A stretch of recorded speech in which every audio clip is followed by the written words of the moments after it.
Yeah. Hello, my gorgeous, beautiful, wonderful queen bees. It is your girl Amanda, the Buzzed Artist. Welcome back to my channel. Today, we're going to talk about messes, especially how we, as creative, artistic people, can embrace the messy side of being a creative. Now, this is my personal love letter to all of the creative, super organized, super tidy perfectionists out there. I like to think about the art creation process almost like a split Jekyll and Hyde personality situation. We all have a careful, analytical, calculated Jekyll side of us that likes to sort, organize, clean, and standardize anything around us. It helps us make sense of the world and its components as it relates to us. But then there is the Hyde side, the messy, crazed, ball of fury bursting at the seams with ideas and creative novelty nonsense. Now, unlike the unfortunate ending of Dr. Jekyll and Mr. Hyde, the duality of our art natures are a normal and necessary feature in the art creation process. And one cannot really function without the other being present.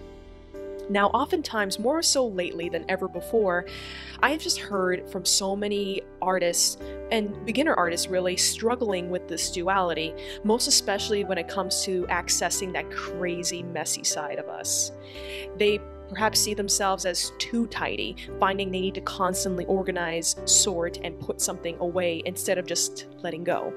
Now, I totally understand the need for being tidy. I like to think I am a very tidy person in general.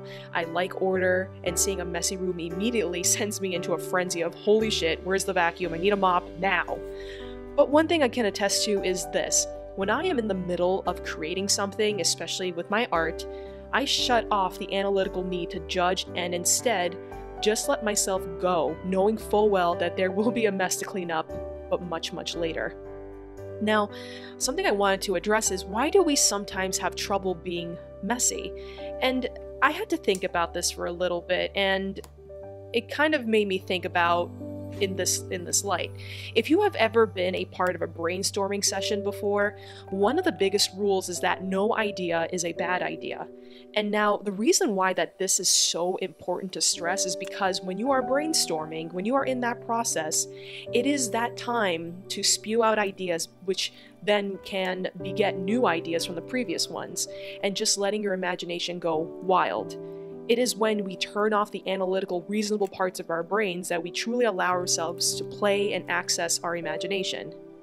And if you have ever tried brainstorming and analyzing your ideas at the same time, you are bound to find endless frustration and little to no new ideas. You'll basically find yourself back at step one and haven't really progressed anywhere. And that's because the brain isn't allowed to go very far with the idea and will therefore stay in the same state. No bueno, queen bees. And the same applies to our artistic brains too. We need to be messy. We need those flow of ideas to take us from one point to the next, but it cannot be done when we are constantly stopping ourselves, analyzing why such and such is a bad idea or why using that medium will be too messy to clean up. If you want to keep your creative flow going during a creative venture, you've got to be okay with the mess, even if it's temporary. So, how can I, a neat freak, be okay with my inner messy she-devil? Well, it's kind of like this. Tip number one, keep it confined. Alright, so if you are a tidy person like me, you basically get uncomfortable heebie-jeebies when you see scattered paint tubes, art supplies everywhere in the house. I mean, I literally go into a fit every time I see something that shouldn't be in its place. To help combat this, I confine my art space into one part of my house. Whatever creative thing I need to do, it's all in that one space. And that means that all of my art supplies reside there too. Now, I know some of you have mentioned before in the comments that you don't even have your own art studios or separate room to store your supplies, and that's totally okay. You may just be starting out or may not have the means to have your own space for an art studio. But my suggestion here still stands. Try to keep one safe space in your room or in your house that you know you can keep your supplies and confine it all to that one space. My tip number two, learn to let go. A lot of what goes behind being creative is the process of letting go, whether that be expectations or preconceived notions of how something should look. Because just with life, nothing turns out the way we want them to, because after all, life is 10% what happens to us and 90% of how we react to it. This only happens when you decide to overcome your fear of being perfect, whether it be tidy-wise or outcome-wise. Like, seriously, you don't need all that extra pressure on yourself to create something. It's not doing you any good, and it's emotionally and creatively stunting your performance, so just let that shit go. I covered the fear of perfection and ways to overcome it in more detail with my other video, which is finding motivation as an artist, so be sure to check that out. I'll include that in the description and in the video card link up above. Tip number 3, put up blinders. Now, the way I paint and create, I usually will put up creative blinders during the process of creating, which means I do not see the mess, I only see what the creative process is telling me to see, which is making and using the products around me. And once I am done, either with a major step or with the entire project, I go back into analytical clean mode. Doing this may require a deal of effort on your behalf, and that is okay. And if putting on the blinders for that long, from start to finish, in the creation process is too much for you to handle all at once, practice putting on the blinders at certain stages in your painting. For example, if you're painting something, first paint the background. While it dries, do a small cleanup. Paint the second item, do a small cleanup again, etc. Of course, this is a baby step, and you will eventually want to be painting from start to finish without stopping and blocking the creative flow. And then tip number 4, just start. Perhaps I sound like a broken record at this point, but sometimes we as artists need that necessary kick at the rump to get our sorry asses up and at 'em.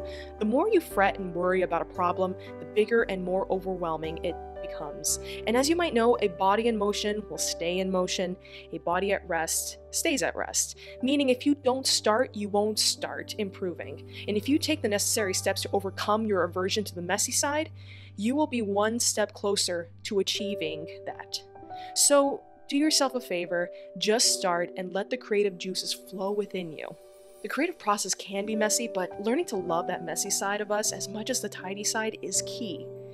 And you know you have it in you. You weren't born a tidy, clean person, you know. You were once a toddler who loved to make messes and color all over the walls. And you must allow the adult in you to let the little one come out to play again. You owe it to yourself. Alright, Queen Bees, so I think this painting is a really great reflection of the duality in all of us, right? The calm, cool, and collected artist that likes to keep things nice and organized versus the wild she-devil diva that's within all of us that just wants to let loose and just fly with our art, right? I think I managed to capture that very well with this painting. If you enjoyed the art that I made here today and want to learn how to do it yourself, I actually have a free course called Turn Any Image into Pop Art, where I show you step by step how you can turn any image into a really impactful work of pop art. It's a really great way to get your feet wet with the world of pop art and just a really fun way to try something new. So if you're interested in enrolling in the course, be sure to look at the link in the description below. So my Queen Bees, what do you think about my tips? How do you access your messy creative side?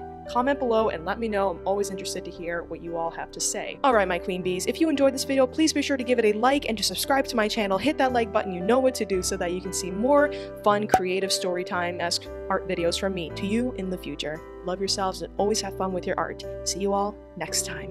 Bye!